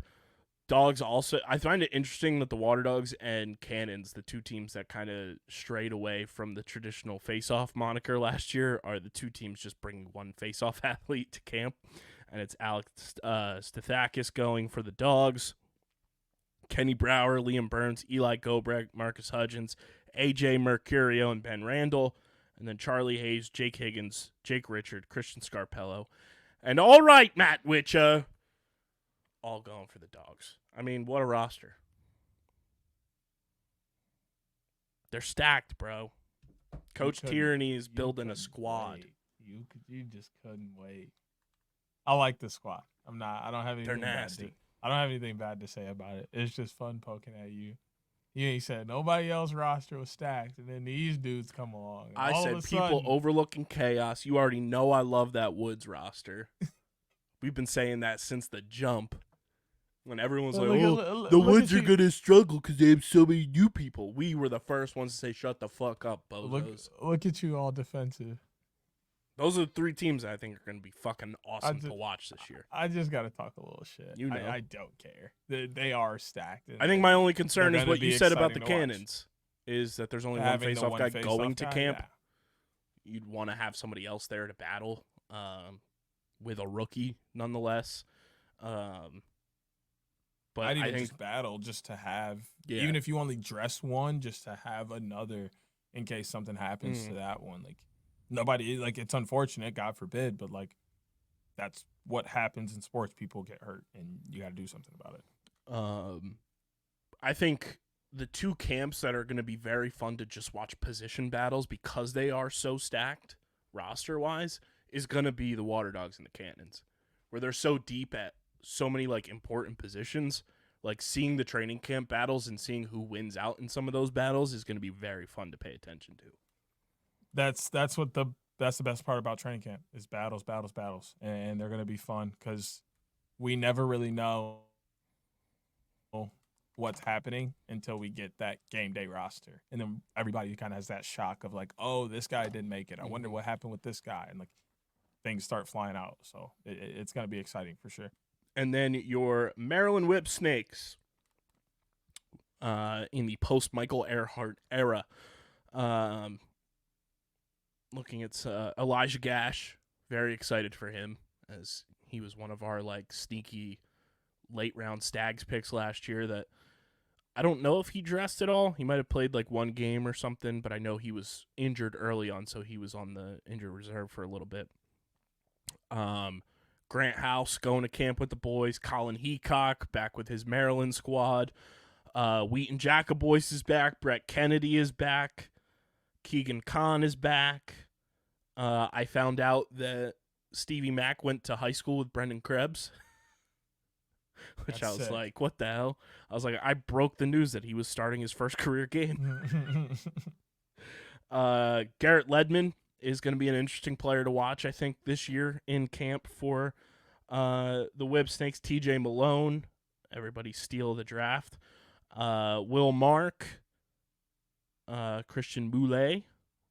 Moulet. I was just trying to get that extra emphasis on the E because I saw the accent. That's Apologies why to you need Christian. Watching college lacrosse. I also love when the Whip Snakes put Zed's full name on their rosters. I know Zedekiah is so fire. so fucking badass. I'm naming my kid Zedekiah. Kevin Winkoff in camp with the boys. Our guy Colin Squires, who will also be coming on the pod soon. Grayson Salade back in camp with the Whips. Roman Puglisi, I think this is a big year for him in terms of just, sticking on this roster. And Zupicic going to camp. What do you think of this Whip Snakes roster? Are they going to be better than they were last year, Deej? You think I got a crystal ball in front of me? Well, I know a lot of people, I think last year a lot of people, because the splash of, oh my God, Will Manny, they did a lot of things in free agency and drafted, a lot of talented players, but then it just never came together. This year it feels like a lot of people are still kind of like in that same vein of, can the Whips put it together? They're still, they still have some older guys on the team, but I think they're going to use that as motivation to kind of prove a lot of people wrong, and I think they'll improve in a lot of areas. Will it result in more wins? That obviously remains to be seen, but I think there's better fits in some of the roster spots this year than there were last year. I think internally they're going to feel better about their season, but I just don't think they're the top notch like they used to be for, the first like 3 or 4 years of the league. Like I think we've said they're kind of in the B tier. Yeah, teams have kind of just caught up and they're still getting, teams best or a very good game out of them, but like the league has kind of moved on. They're a playoff team for sure. I think they'll make the playoffs. Maybe because I think the playoff format it's top changed. 6. Top 6. They got to bank on beating Atlas. Whatever happens with Atlas and how they come out could really make or break things for that Whip Snakes team. It's going to be interesting. I have them as a fringe. I think they're like a 5 or 6 seed in my brain right now because they would be without seeing anything. Yeah, because they would be a 3 in their conference. Because I think the Cannons and Water Dogs are. I could very easily see them dropping 1 to Atlas late season, that could be like the reason why they don't make it at the same time. And the interesting thing with the Whip Snakes, too, is they have the final week of the season as a bye. Yeah.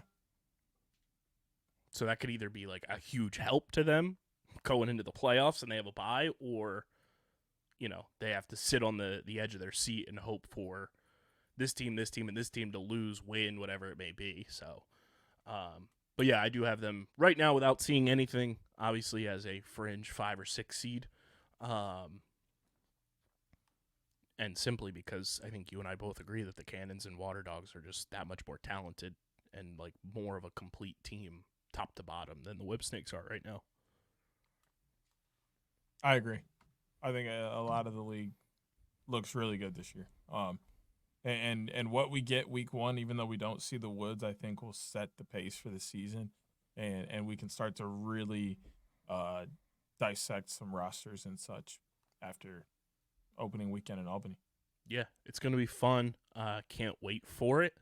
And before we get to our next bit of news, it is brought to you by our own company, Deej, because we have a live event to promote internally. Our F1 Underground podcast. If you're not following them, what are you doing? They are hosting their very first live watch party on Sunday, June 9th in Philadelphia. If you're in the Philly area, I encourage you highly, please, please, please, please, please come out to this event. I am beyond stoked for Casey and Owen to be hosting this. It will be for the Canadian Grand Prix on Sunday, June 9th at 2 p.m. at Human Robot Brewery in Philadelphia at their Schuylkill Banks location, which is at 2401 Walnut Street in Philadelphia. I'm pumped about this. It's a perfect way to, you know, ease out of the weekend that we will have for the PLL, because Carolina Chaos homecoming weekend is the Friday and the Saturday. You need something to do. Throw on the Canadian Grand Prix and know that we're going to be at Human Robot in Philadelphia at their Schuylkill Banks location on Sunday. If you're in the Philly area, come on out. Come hang with us. We're going to be there the entire day. I'm going to talk to Casey Nolan too, because that's also, Deej, the second game of the Phillies and Mets London series at 10:10 in the morning local time here. Maybe get there a little early, watch that. But we will be there 2 p.m. Sunday, June 9th at Human Robot Brewery, Schuylkill Banks location, 2401 Walnut Street in Philadelphia, Pennsylvania, for a watch party for the Canadian Grand Prix. Deej, I know you're an F1 guy. I can't wait for this. We're going to have a vlog come out on the channel, on YouTube, whole bunch of social content. It's going to be awesome. Big ups to Human Robot as well for hosting us. Thank you, Human Robot. I will not be in attendance, but that's okay. I You'll be there for the next one. I may virtually be in attendance or something like that. We'll see what's popping. But definitely thank you for having us in. And I'm really excited because they've been absolutely crushing it in every metric you can find possible. And that makes me really happy, because any part of Underground that does well only boosts OTB and makes it better. But also, me and my friends are tied into the F1 world, so it's nice to have something niche, and I've been feeding them some of their stuff and trying to get them to get into the pod fully, and so that we have something else to talk about. It's nice having a podcast and then having other people listen to it so you can talk to them about the podcast episodes. 100%. And be sure to follow F1 Underground on the socials, on Instagram and Threads at Underground F1, and on Twitter at Underground_F1. And we hope to see you at the Canadian Grand Prix watch party on Sunday, June 9th, 2024 at 2 p.m. at Human Robot Brewery, Schuylkill Banks location in Philadelphia, Pennsylvania. It's 2401 Walnut Street in Philly. Deej, one of the more underrated players in pro lacrosse history, has called it a career. Max Adler announced his retirement today as we record this on Thursday from Pro Lacrosse.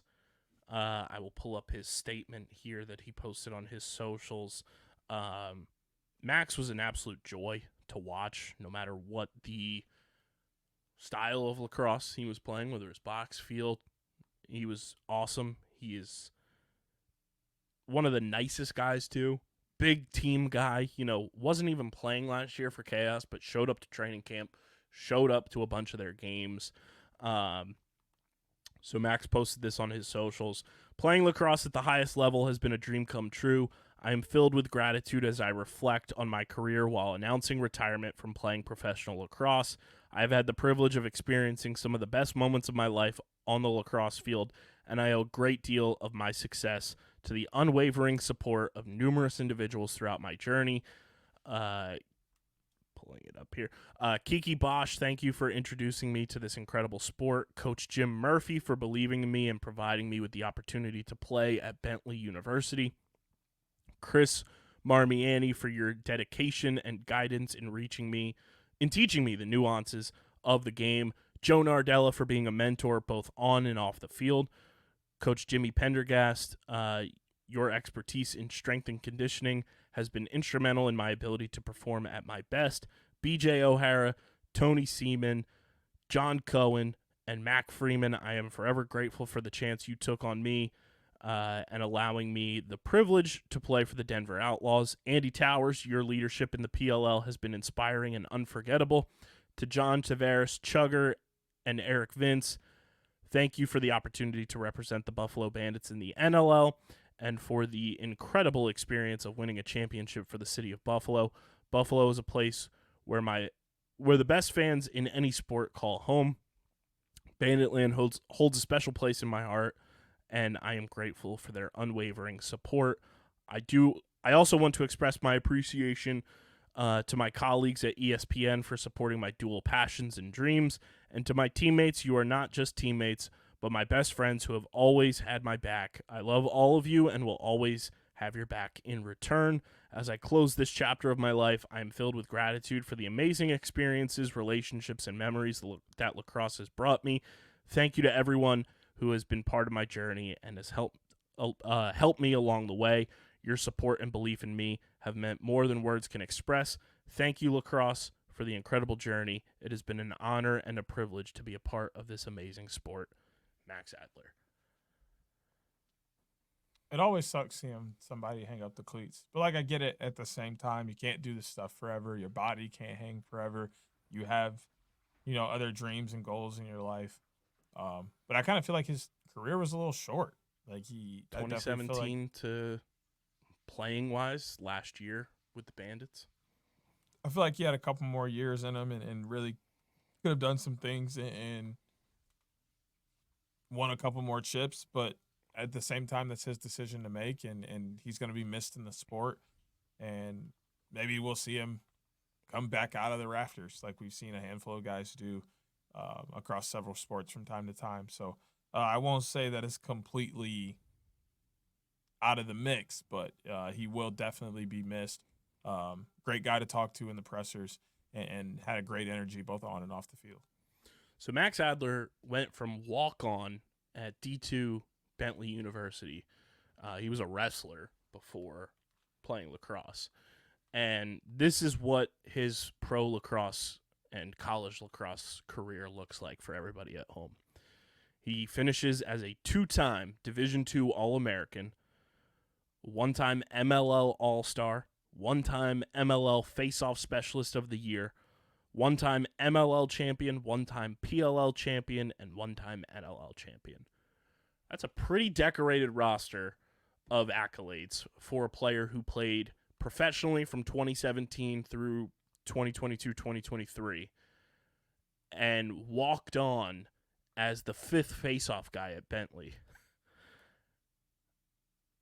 Max Adler's going to go down as one of the most underrated lacrosse players of all time in my book. Because to accomplish all of that in such a short amount of time shows you how much attention to detail he paid to the position that he played, how much he dedicated to the grind of a lacrosse season. And I don't think we talk about Max Adler enough being one of the better face-off athletes of this recent time and this recent surge of pro lacrosse being in everybody's, forefront. He went out, comes to the PLL, and is winning at least 50% of his faceoffs for a Chaos team that was struggling to win faceoffs for a couple years. Goes to the Bandits that following NLL season and helps them in the faceoff game, and they win their first championship in forever. And, does what he does in the bubble season in the MLL, wins the Faceoff Specialist of the Year award, wins one of those titles with the MLL Denver Outlaws. Like, Max Adler's a fucking dog and should be appreciated much more, I think, in obviously the talk around the faceoff position, and then just being just an incredible lacrosse player. Yeah, I don't know. It'll be tough. The face-off is such a weird position, and like he was good, but he wasn't dominant. You know what I mean? Like, and I think that's where you get that real praise in a position like that. And like I think goalies are the same way. You can be a good goalie, but you're not going to get the same praise as a great goalie, a dominant goalie. Like we see with Dylan Ward and Blaze. We're kind of seeing that with Dobson now, but like there's pedestals to things, and I don't think he quite reached the next level to be like talked about in extended fashion as far as a face-off guy, due to guys like Trevor, TD, Joe being in the league. He wasn't able to dominate those guys, which in turn makes it hard to bump up in that conversation because those guys are often brought up in front of you. I'll pull up his just like career stats if I can find them. I mean, it's crazy. Max is like 6 months younger than me. That's the crazy part, wrapping your head around. I feel bad for him because you're old. Yeah, I know. Let's see. He went 61st overall in the 2017 MLL draft.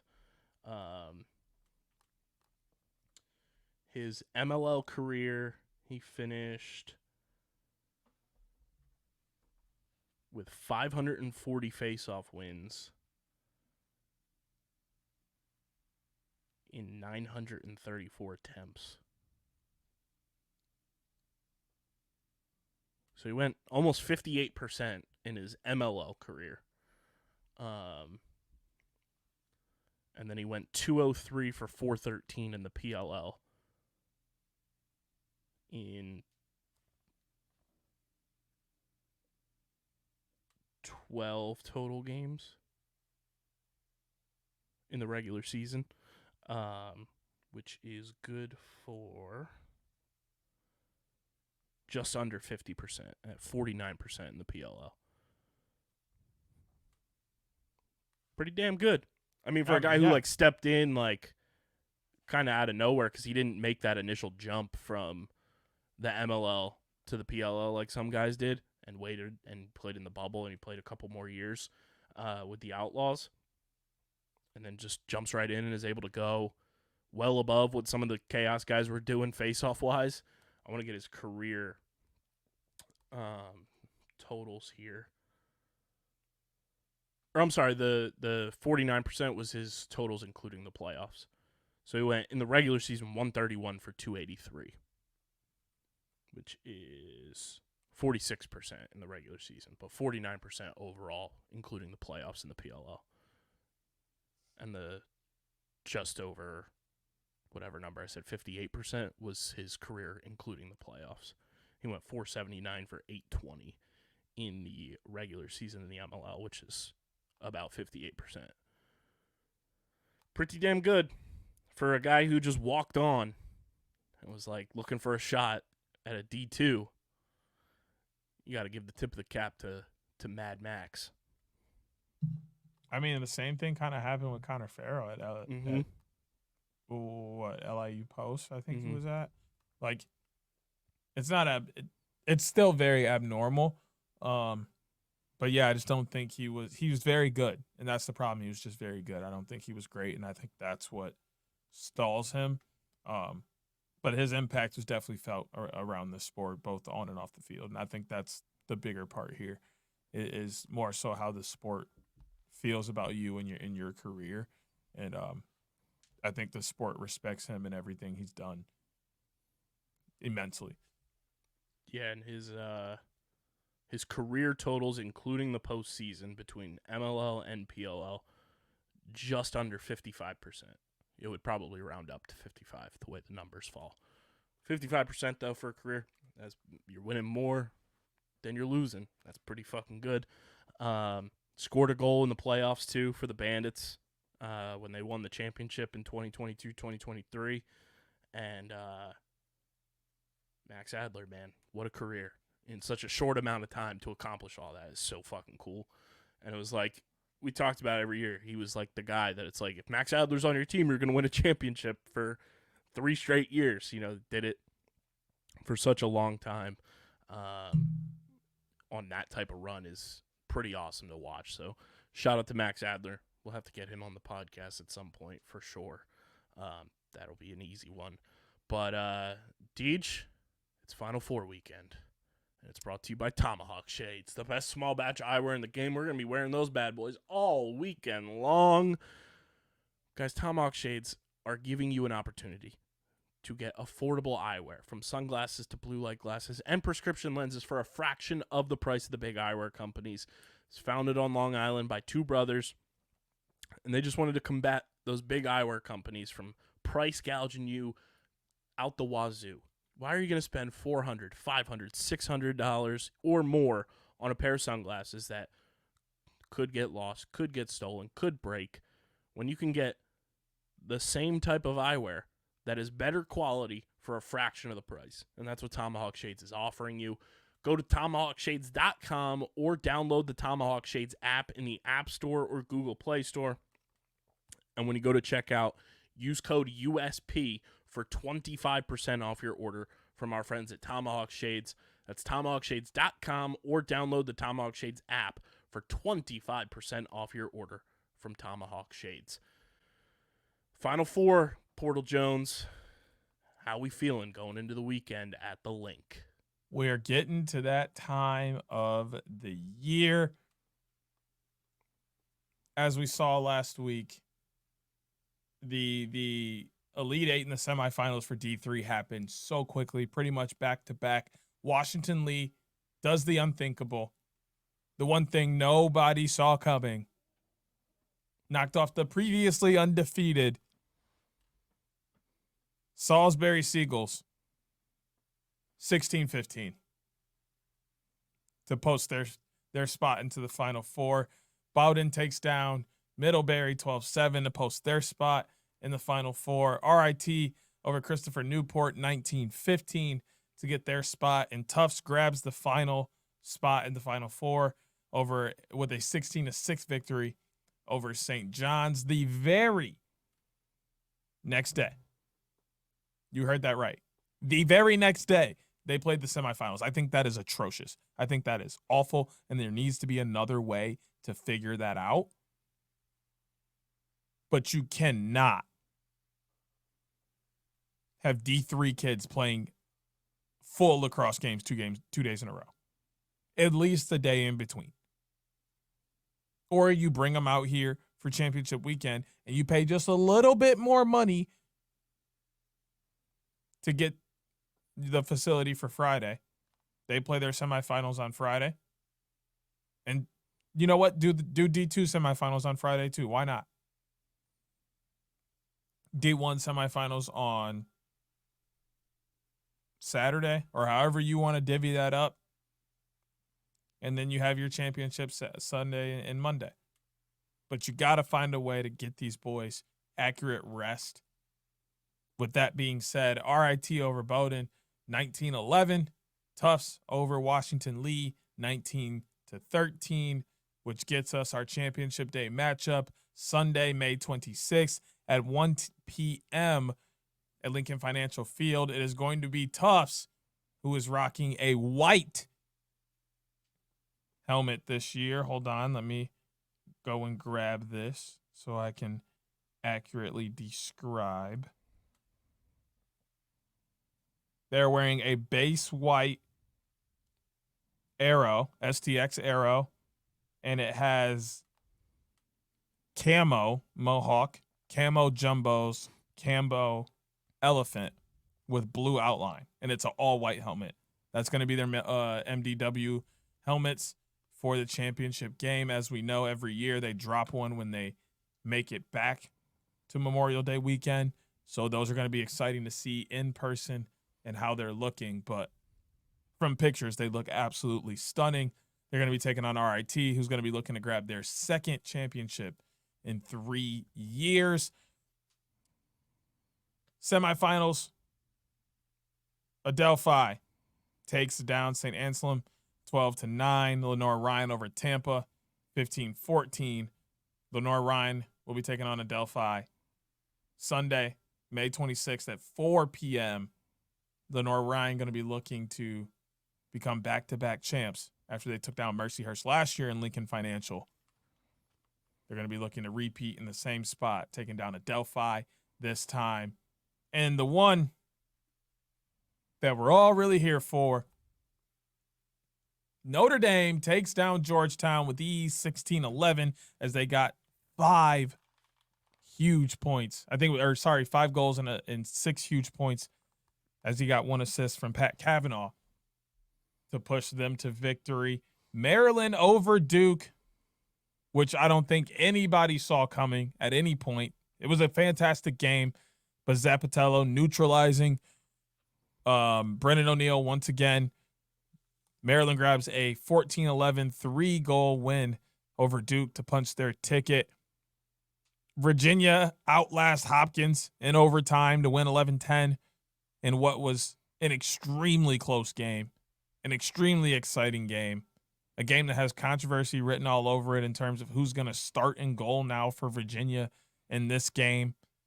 Obviously, the Duke-Maryland game had controversy around Brennan O'Neill and how you look at his legacy without winning a championship. I brought this up to you before we recorded. I think he's very similar to Caitlin Clark. Tons of hype, breaks records, won awards, doing things that other people haven't done, generational talent, consensus #1 pick, but doesn't win an NCAA championship. I think he's going to struggle a little bit to start the year in the PLL, and it may take him a little bit of time to adjust. I think it's just a weird parallel that happened to show up, but it's kind of been rumbled about now that, he wasn't able to win a championship in his 4 years. Denver tops Hughes and makes sure that John Hopkins nor Syracuse considers themselves to be back as they win 10-8 and punch the last ticket into Lincoln Financial for the Final Four. So Saturday, May 25th, 12 p.m., kicking off at noon, Notre Dame is going to be taking on Denver, looking to get back into the championship game so they can repeat on Memorial Day. And Virginia, Maryland, taking battle again. Virginia did win this game earlier in the year. But you know what? I believe Duke beat Maryland earlier this year as well. Doesn't necessarily, hey, it's hard to beat a team twice. So we'll see if Maryland is able to come out on top and, or if Virginia is able to stand tall. But if you ask me, and as much as it breaks my heart, I think we have an all ACC championship game. I think we see Notre Dame and Virginia once again. And I think Notre Dame comes out as repeat champions, which I called way back almost directly after last year when I realized most of their team was going to be returning. So it'll be an exciting weekend, and we'll probably throw some things out on social and touch on what happens with the semis so we can get our talks in and takes and such for Monday. But it's all coming to a close, and this weekend is the grand finale we've waited for. Yeah, it's going to be a doozy of a time.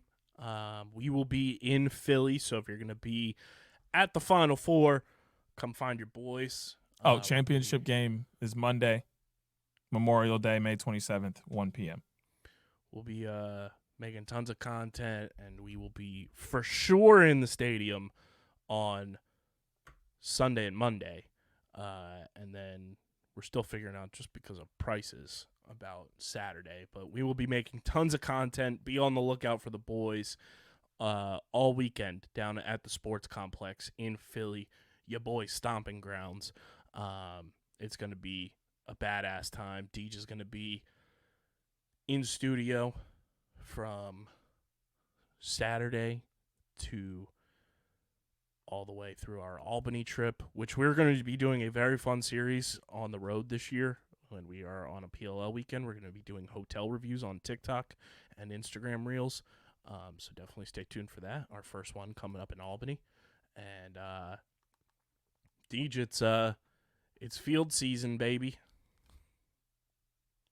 PLL year 6 is here. It's here. Right Year around the 5 corner. on the road. Next year week. 6 overall. Next week I'll be in person and we'll be breaking down PLL. Speaking of, did I finally break the curse? Did I finally win NLL? I have to tabulate everything. Or wait, no, I normally win NLL. It's the other way around. But I did. Tabulate everything. So actually, I don't care. You can tabulate it, but I know I won. Just so we have the running rec, because I have a Google sheet with every year we've done it. You got a little over 24 hours to figure it out. Yeah, it might be a little bit longer than that. I'm going to be there, though. You should have that information when I hop in the whip. Man, listen, there's a lot of things going on, okay? It's been so hectic. My mom thought that which you will be attending, my little guy's birthday party. She thought that it was tomorrow. It is next Friday. The 31st. She was like scrambling around going and buying gifts and everything today, and it was like, Mom, you have another week before everything is happening. Like, you're fine. It's okay. Just take a deep breath. And she was like totally had when like your flight lands completely wrong, and she was like freaking out about like cleaning like the room that you stay in and everything. She's like, oh, so I have extra time when I come home from working. I was like, yes. She's like, oh, thank God.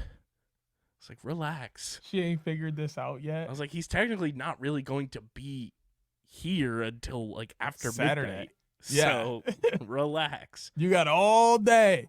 She was like, does DJ want text DJ what he wants from the grocery store, and I was just like, hella Danish. The facts. I need every Danish flavor that's there. Just a platter a day. That's all I'm gonna eat all week is just Danish. That's just fine. My mom will be so happy to hear that. Oh, it'll be hilarious. Make sure you guys are following us on the socials across the board at OTB LaxPod. Follow DJ STS_next great. Follow me at KBICZL311.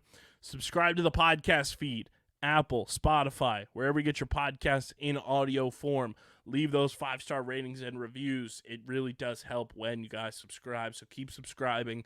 Subscribe to the Underground Sports Philadelphia YouTube channel, youtube.com/@UndergroundSportsPhiladelphia. That's where you get full video episodes of this show twice a week, or not twice a week, full video episodes in the main pod twice a week, full video episodes of this show every week, every show on our network, clips, shorts, live streams, original video content.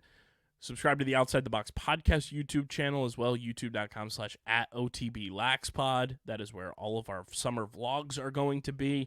So go check that out for sure. And, of course, get your merch, phiapparel.co, code underground, 10% off your order. And this has been episode number 324 of the award-nominated, honorably mentioned, number 9 NCAA ranked, and, of course, viewable on YouTube, Outside the Box podcast, the official lacrosse podcast on the Underground Sports Philadelphia Podcast Network. For Deej, I'm KB. Enjoy Final Four weekend. We hope to see you in Philly. Come find the boys. And before you know it, we're going to be previewing week 1 of the PLL. But until then, we're getting the heck up out of here. We are signing off. Peace. Peace.